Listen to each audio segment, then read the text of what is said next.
তো আল্লাহ পাক তার রসুলকে প্রতিবাদ করেছেন। আল্লাহ রসুলকে পাশে রেখে মনে হলো যে রসুল আসলামকে পাশে দাঁড় করে সে প্রতিবাদ করতেছে।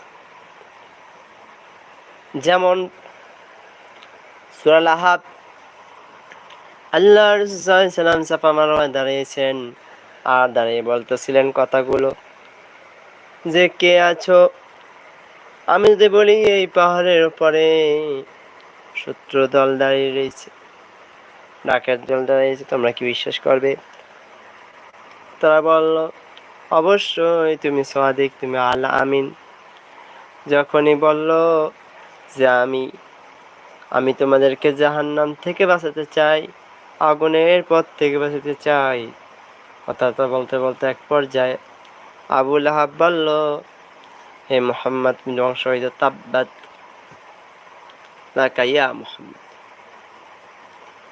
আল্লাহ রাব্বুল আলামিন দেখলেন তার রাসূল সাল্লাল্লাহু আলাইহি সাল্লামকে বাঁচাচ্ছেন। তার নাম ছিল খেতাব। আল্লাহ রাব্বুল আলামিন এই লাহাব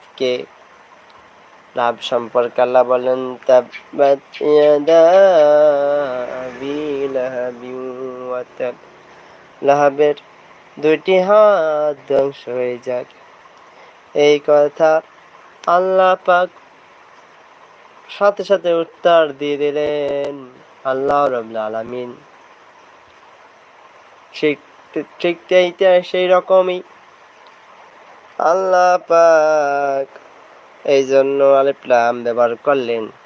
তোমরা এতই জ্ঞান জানো, এতই ফাসাজাত জানো, এতই বালাগাত জানো, তাহলে এর অর্থগুলো করো। তারপর আমরা আসি জালিকাল কিতাবু লা রাইবা ফি। এটা ওই কিতাব যেটা লাউহে মাহফুজে আছে, আর এটা ওই কিতাব যেটা হলো তোমাদের হাতে আছে। প্রমাণ তাওরাত জাবুর ইনজিলে প্রতিটা কথার ভিতর আছে কোরআনের কথা। কোরআন অবতীর্ণ হবে।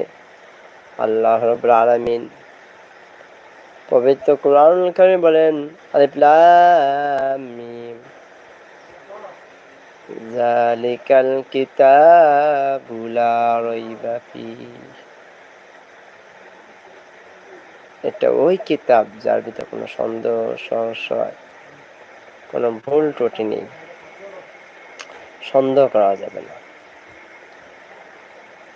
আল্লাহ রাব্বুল আলামিন সুন্দর করে তারপর বললেন হুদাল্লিল মুত্তাকিন।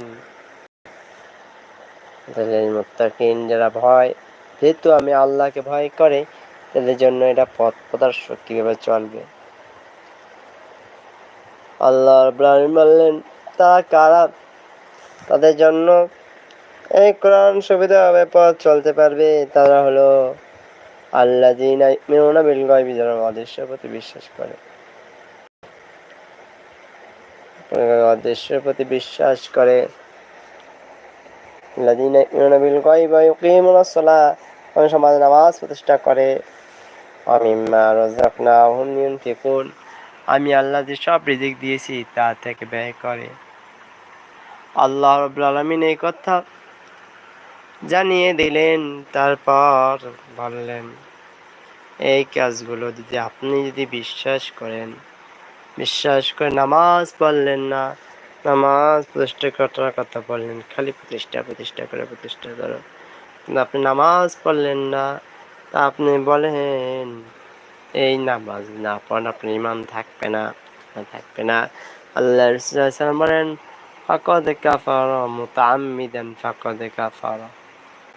তারা কাফের, যারা নামাজ পড়ে না, ইচ্ছা করে ছেড়ে দেয়, তাদেরকে কুফরি বলা হয়েছে। আল্লাহ রাব্বুল আলামিন এই সূরা থেকে জানা যায়, আল্লাহ রাব্বুল আলামিন সূরা বাকারায় বলেছেন ইন্নাস সালাতা তানহা আনিল ফাহশাই ওয়াল মুনকার।